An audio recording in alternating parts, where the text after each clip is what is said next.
গরুর কলিজা, ফুসফুসি, সামান্য একটু মাংস একসাথে রান্না করছি।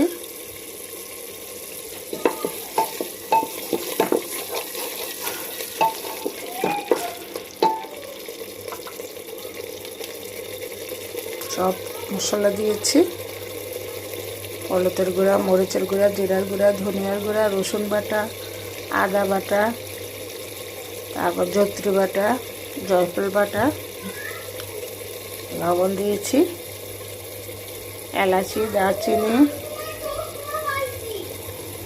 তেজপাতা একসাথে দিয়েছি।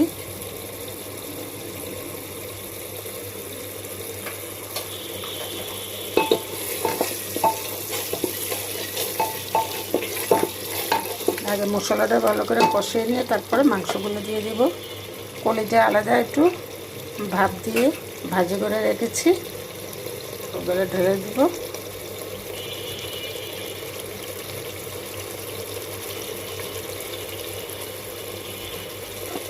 এখন মাংস, ফুসফুসি এগুলো দিয়ে দিব। ছোট ছোট করে মাংস কুটে নিয়েছি।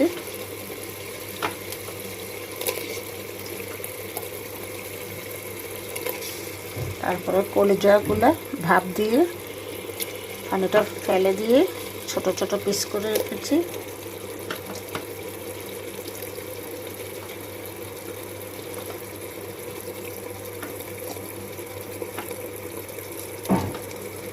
বসাই দিয়ে আমি নামাজ পড়তে যাচ্ছি।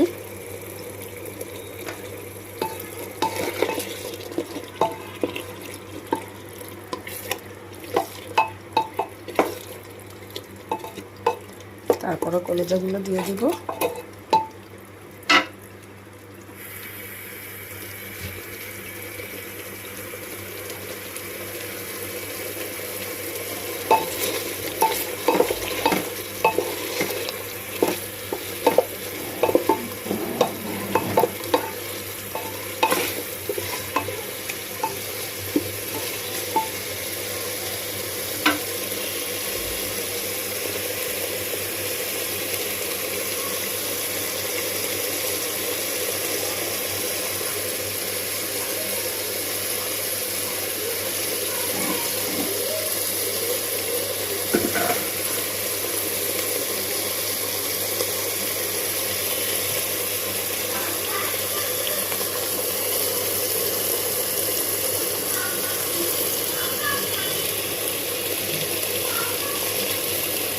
কলিজাগুলো আলাদা করে ভাজি করে রেখেছি, এখন দিয়ে দিব।